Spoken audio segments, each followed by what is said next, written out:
오늘은 선한 목자라는 제목으로 같이 말씀을 나누겠습니다. 여러분 TV 좀 보시죠, 한 번씩?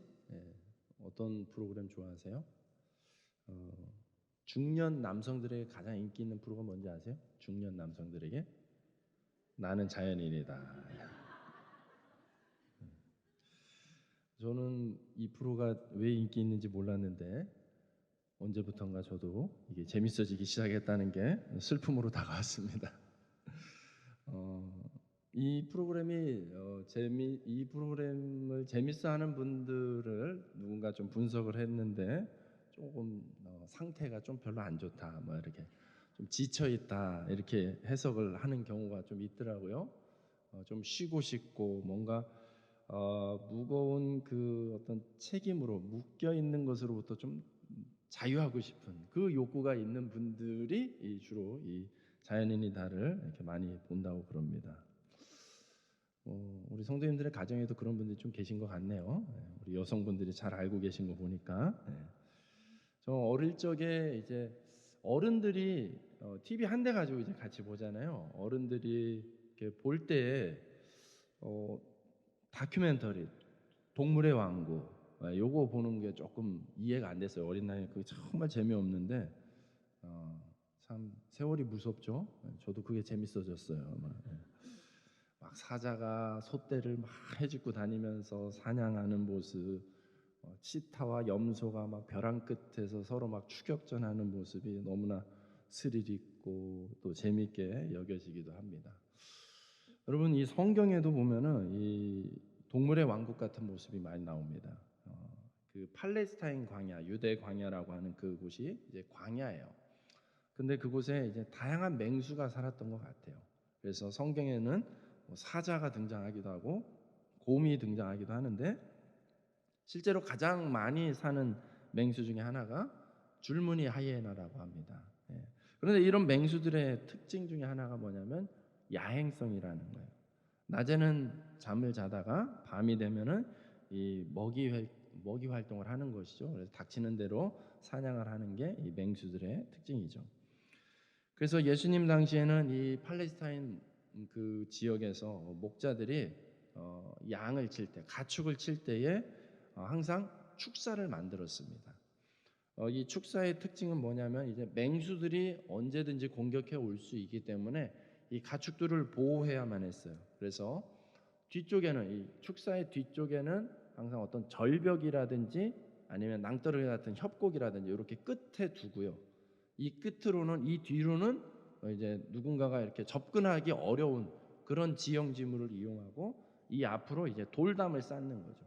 돌 우리를 이렇게 쌓고 그게 허리 높이 정도 되고 그 위에다가는 이제 가시덤불 같은 걸 이제 씌우는 거예요.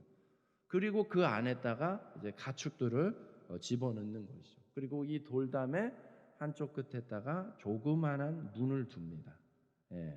그래서 이 가축들이 동물들이 들어오고 나가고는 그 문 하나밖에 없는 거예요. 그러니까는 그 문에 누가 보초를 섭니까?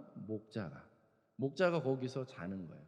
그 앞에서 자면서 이 양들을 지켜내는 그런 모습이 오늘날에도 있어요. 오늘날에도 저도 이제 가서 이제 유목민들을 이제 이렇게 만날 때가 한 번씩 있었는데 보면은 거의 이런 문헌의 자료 그대로 지금도 생활하는 그 유목민들이 있는 것을 보게 됩니다.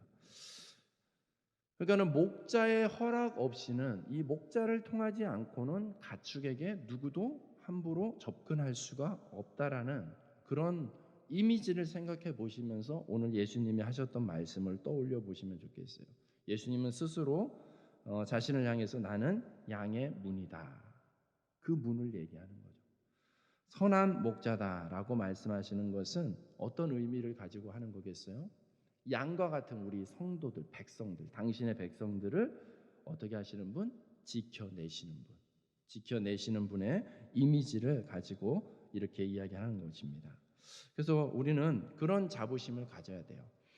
예수님이 양의 문이 되시고 예수님이 우리를 지켜내기 위하여서 그렇게 관심을 기울이시고 애쓰고 있다라는 사실, 우리가 어떤 존재? 그런 존재라는 것을 저와 여러분들이 기억할 수 있기를 주님의 이름으로 축복합니다.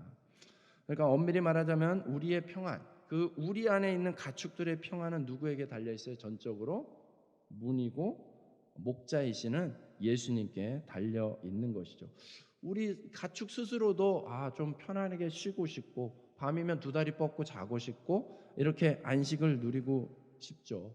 그렇지만 그 가축 못지 않게 누가 더 간절히 원하고 있어요?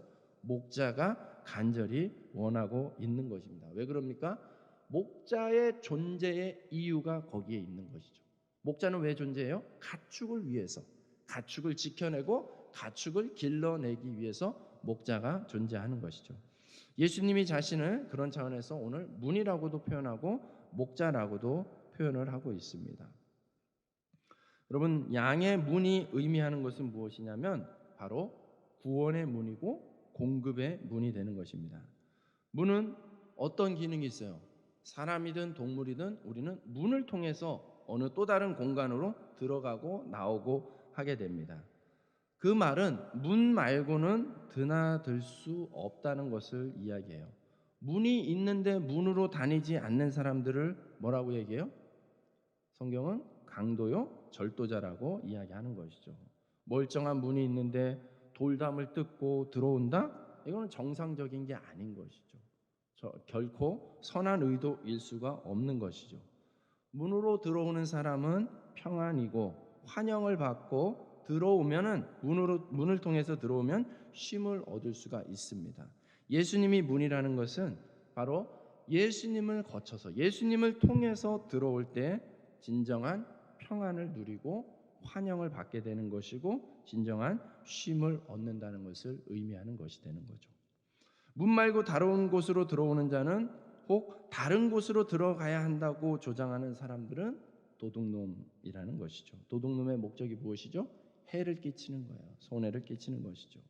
10절 말씀에 보면은 한 번 더 같이 읽겠습니다. 시작.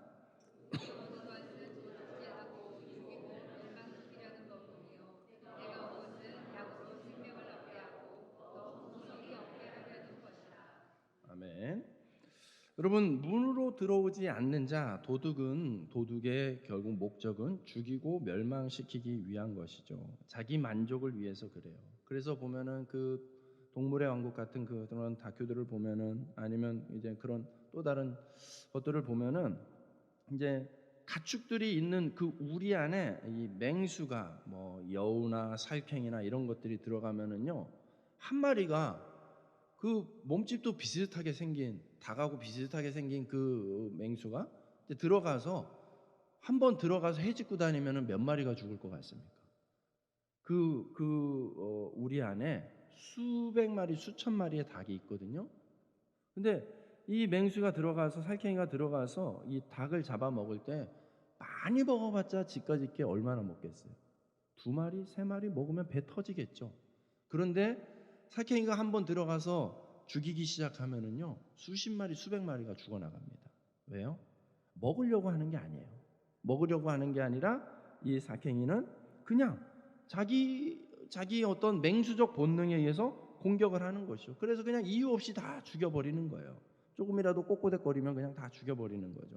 그게 바로 문을 통하지 않고 들어오는 이 도둑의 모습이라는 것이죠. 오늘 성경에서 문은 예수님이라고 했습니다.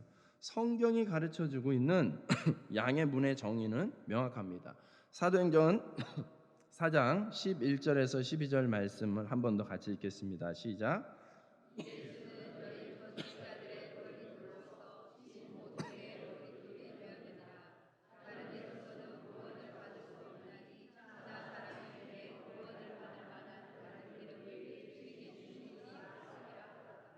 아멘. 예. 여러분, 구원을 받을 만한 다른 이름을 주신 적이 없습니다. 유일하다는 거죠. 문은 그래서 가축 우리를 만들어 놓고 문은 여러 곳을 만들지 않습니다. 딱 하나입니다. 그 문 하나만을 통해서 들어오고 나가게 한다는 것이죠. 천하 사람 중에 구원의 문으로 다른 이름을 주신 적이 없다고 했습니다. 그러니까 예수님 말고도 구원받을 수 있다라고 여러분들을 유혹하거나 설득하는 사람들이 있다면 그들의 목적은 무엇이겠습니까? 여러분들의 영혼들을 멸망시키려는 도둑의 모습인 것이죠. 여러분, 그런 도둑놈을 향해서 우리는 굳이 예의를 지킬 필요는 없을 것 같습니다. 단호하셔야죠. 단호하셔야죠. 여러분, 그러므로 문이 아닌 다른 길이나 다른 방향으로 다른 수단을 이용한다면 그 자는 이제 도둑으로서 위장하고 들어온 것이죠. 그래서 경계하셔야 됩니다. 마땅히 경계하시고 마땅히 쳐내야 합니다. 여러분, 천국 들어가는 그날까지 오직 예수입니다. 오직 예수 그리스도 한 분에게 집중할 수 있기를 주님의 이름으로 축복합니다. 여러분이 설령 다른 곳에서 어떤 신비함으로 병을 낫고 뭔가 고침을 받고 문제가 해결된다 하더라도 결국에 그 끝에 예수가 아닌 다른 것을 주장하고 있다면 여러분 손절해야 됩니다. 과감하게 끊어낼 수 있어야 됩니다. 그게 성경이 우리에게 말하고 있는 절대로 타협할 수 없는 유일한 진리인 것이죠. 예수님만이 우리의 유일한 양의 문이 되는 줄로 믿습니다. 예수님이 양의 문이 되셨다는 것의 의미는 맹수로부터 보호하신 구원 그 이상입니다. 보호할 뿐 아니라 생명을 연장시키기 위해서 필요를 채워주시는 분이라는 것을 의미합니다. 양들은 문 안에서 쉴 뿐만 아니라 그 문을 나올 때에는 꼴을 얻게 됩니다. 먹을 것을 얻게 됩니다. 9절 말씀입니다. 9절 말씀 시작.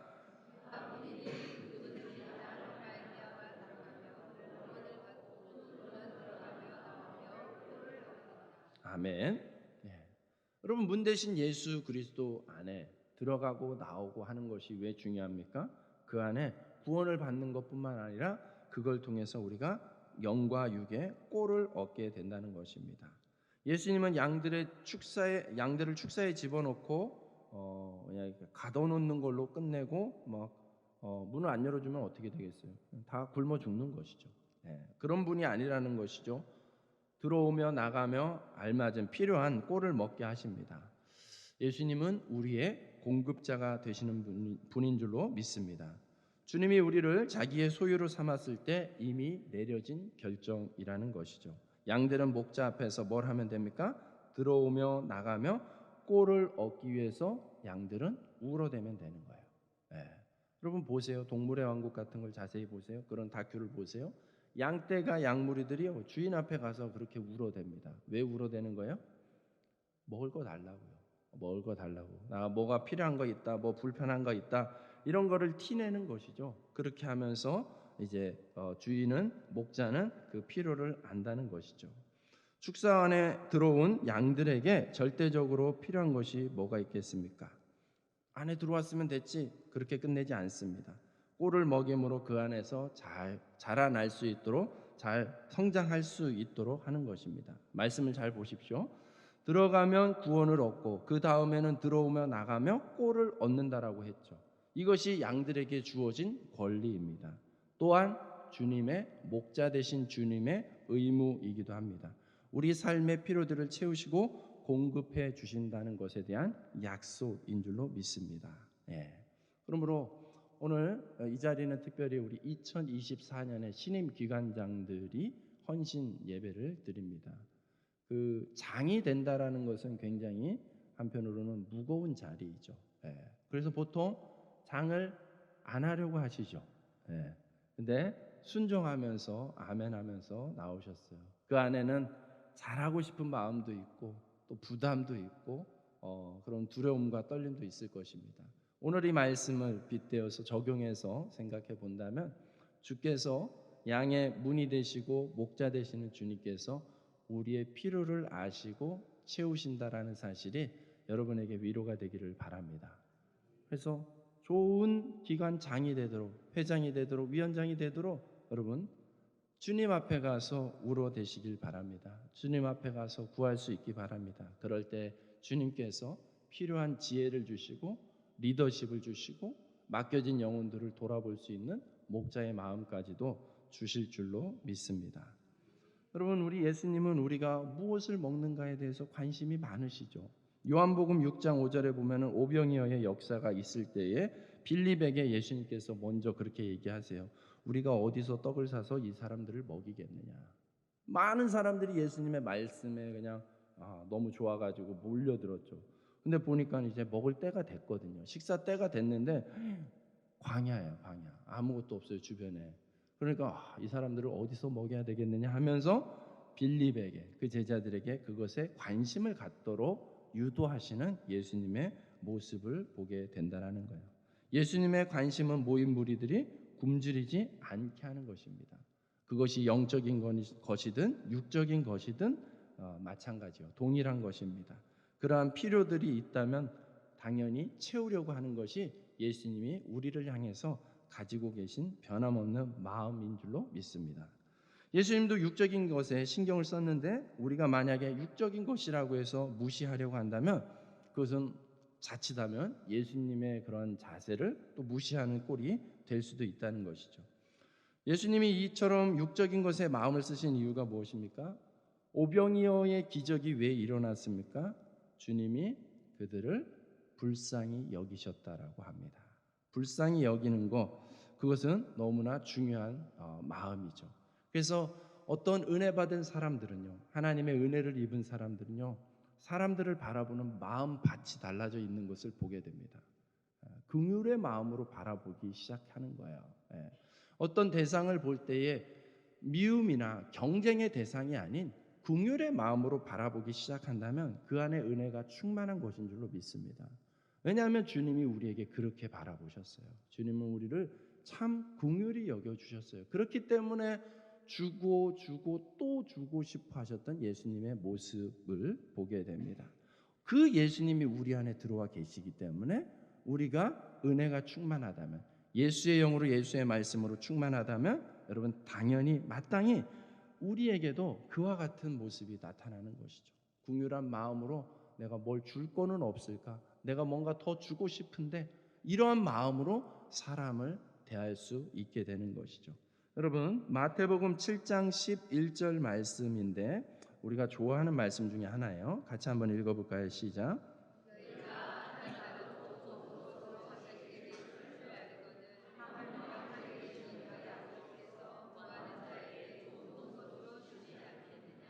아멘. 여러분 이게 바로 하나님 아버지의 마음이에요. 악한 자라도 자기 자식에게는 좋은 것을 주고 싶어 하죠. 하물며 악한 자랑 비교도 할 수 없는 선하신 완전하신 그 하늘의 아버지께서 구하는 자에게 당연히 좋은 것을 주시지 않겠느냐. 주고 싶어 하시는 하나님 아버지의 마음이 느껴지시나요? 그것을 확신할 수 있다면 우리가 무엇을 구함에 있어서 주저함이 있을 필요가 없는 것이죠. 구할 수 있기 바랍니다. 구해야지 얻게 되는 거예요. 취하게 되는 거예요. 특별히 우리 기관장님들이 앞장서셨기 때문에 더 많은 복을 누리기를 축복합니다. 그래야지 남들이 부러워해서 그 뒤에 이제 줄을 서고 따라오게 되겠죠. 저는 가끔 예수님의 기적 중에 첫 번째 기적이 왜 가나의 혼인잔치 기적인가를 생각해 보게 됩니다. 좀 이상하거든요. 하나님의 아들로 인류를 구원하게 오신 예수님의 기적이 웬 이름 모를 어떤 사람의 결혼식장에서, 그것도 그냥 뭐 되게 홀리해 보이는 것도 아니고 물이 포도주로 바뀌는 그런 기적을 하셨을까라는 것에 대해서 조금은 궁금증이 생깁니다. 여러분 포도주가 떨어졌으면 그냥 집에 가든지 그냥 잔치를 끝내면 되는 거잖아요. 근데 그렇게 하지 않은 심오한 이유가 있다는 것입니다. 우리가 일상에서 어떤 부족함을 느낌으로 인하여서 낭패를 당할 수가 있다는 것이죠.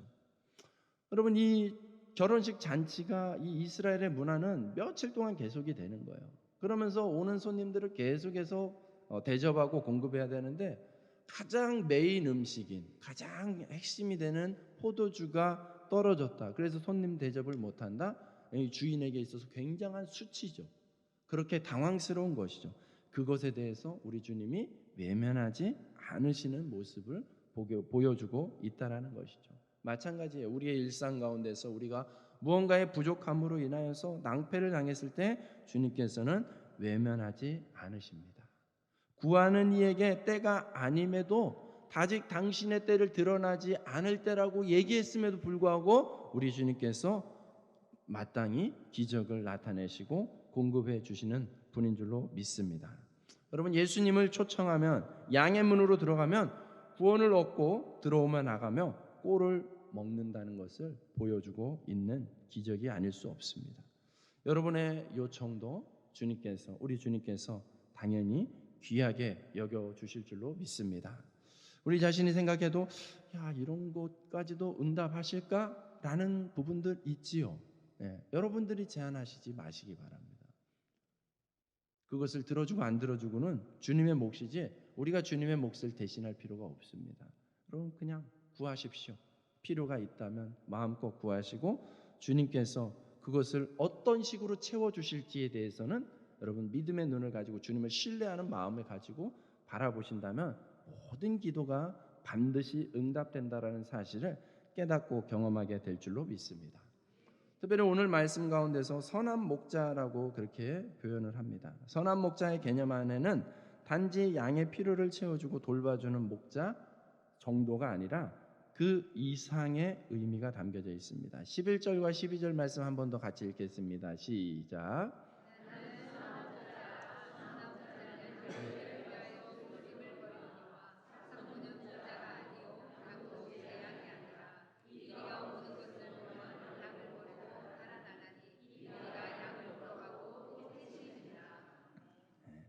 선한 목자는 그냥 마음씨 착하고 고운 그 정도 차원이 아니라 선한 목자의 특징은 뭐냐면 양을 위해서 목숨까지도 버릴 수 있는 목자가 선한 목자인 줄로 믿습니다. 여러분, 양이 없으면 더 이상 살아갈 수 없는 존재가 목자예요. 양이 자기가 목자로서 생존하는 생존의 조건, 이유가 되는 것이죠. 양이 없는 목자, 의미가 없는 거예요. 성립할 수가 없는 거예요. 그러므로 양의 생존이 곧 목자의 생명과도 연결되어 있다는 것을 보게 됩니다. 여러분, 이 당시의 문화를 조금 더 이해를 해서 본다면, 이 구절을 조금 더 의미를 생각해 본다면 그래요. 이 당시에는 거부가 있고 주인이 소유주가 따로 있고요. 목자들은 말하자면 하수인 같은 사람들이에요. 그러니까 이 가축을 관리하는 관리자로 위임을 받은 거예요. 그래서 여기는 한 곳에서 유목민이기 때문에 한 곳에 머물러 있지 않고 이제 풀을 따라서 이렇게 다니게 되죠. 그래서 지역을 이동하다 보면은 얼마든지 예상치 못한 위험에 노출될 수가 있습니다. 그렇게 무리를 데리고 이동하다 보면은 사고가 있을 수 있고 그런 맹수의 공격이 있을 수 있고 그렇습니다.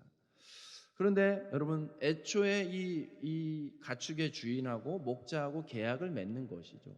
어떻게 계약을 맺겠습니까? 이 가축을 너가 잘 지켜내고 꼴을 잘 먹여가지고 건강하게 튼실하게 하면은 너에게 이만큼의 임금을 대가를 주겠다라고 이렇게 하는 것이죠. 그런데 그 약속이 지켜지지 않는다면은 당연히 목자는 대가를 받을 수가 없게 되고 생계를 유지할 수 없게 되고 인생의 존폐 위기까지도 내몰리게 되는 것입니다. 그래서 만약에 불의의 사고로 맹수들의 공격을 받았어요. 그러면 목자는 목숨 걸고 쫓아가서 그 맹수가 먹어치운 가축의 뼈 조각이라도 가지고 와야 돼요. 그래서 그 뼈 조각을 주인에게 보여줌으로 인해서 그것이 증명이 돼야 되는 거예요.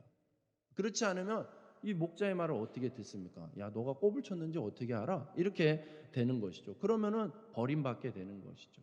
그렇기 때문에 이 가축에게 있어서 선한 목자는 진짜 선한 목자는 이 가축을 목숨 걸고 지키는 존재, 그것이 바로 선한 목자라고 말하고 있는 것입니다. 이 선한 목자의 흉내를 내는 사람들 있죠? 그 이름하여서 삭군이라고 합니다. 삭군의 특징은 무엇입니까? 삭군은 목자가 아니요 양도 제 양이 아니라 이리가 오는 것을 보면 양을 버리고 달아나나니 이리가 양을 물어가고 또 해치느니라. 여러분, 이게 삭군의 특징입니다. 삭군에게는 양이 자기 양이 아니에요. 목숨 걸고 지키려고 하지 않아요. 어떤 이유가 생기면 어떤 상황이 발생하면 언제든지 나 살려라 하고 도망갈 수 있는 존재가 이 삭군이라는 것입니다. 어떻게 보면 오늘 이 말씀은 우리 기관장들에게도 조금 더 의미 있게 다가오는 말씀인지도 모르겠어요. 기관의 장입니다. 기관 안에는 많은 회원들이 또 있는 것이죠. 그러한 사람들을 이끌어가는 장의 역할에 있다라는 것을 보았을 때 나는 선한 목자일 수 있을까? 아니면 사꾼의 수준에 머무르게 되는 걸까라는 것을 생각해 보게 되는 것이죠.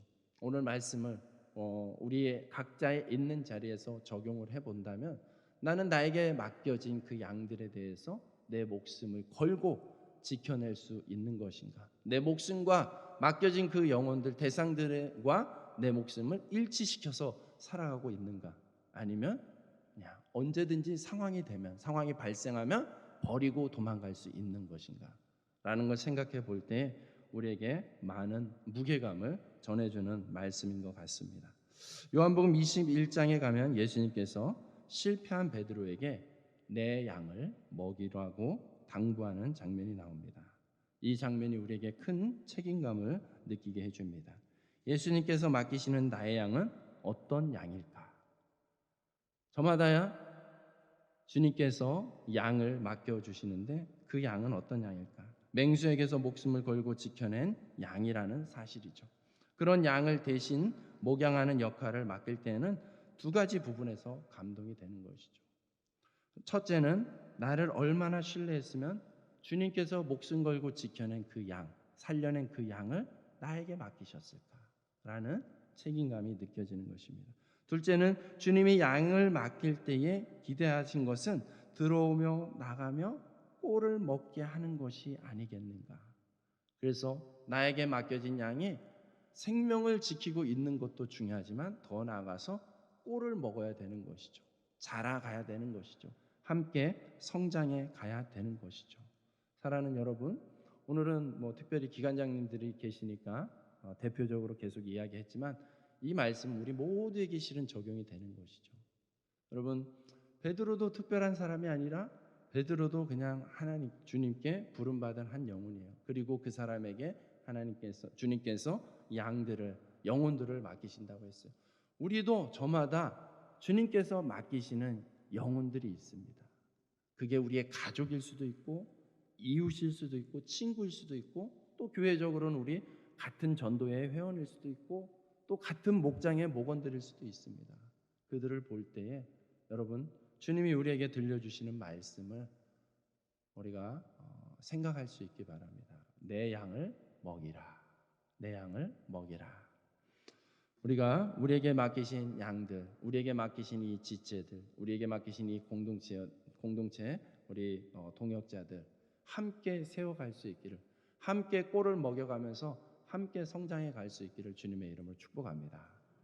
내년은 참 좋은 기회예요. 그런 차원에서 그렇죠? 우리가 함께 성경 읽기를 하는 거예요. 함께 성경을 읽게 함으로 인해서 그 영혼에게 필요한 영적인 양식이 충분하게 공급될 것입니다. 그러니 같이 격려하면서 같이 좀 더 챙겨가면서 못하면 못했다고 뭐라고 하지 마시고 좀 더 격려해서 함께 말씀을 읽고 먹으면서 우리가 함께 성장하는, 그래서 2024년도에는 우리 구미사랑의 교회가 2023년보다 조금 더 성장하는 그런 한 해가 되기를 주님의 이름으로 축복합니다.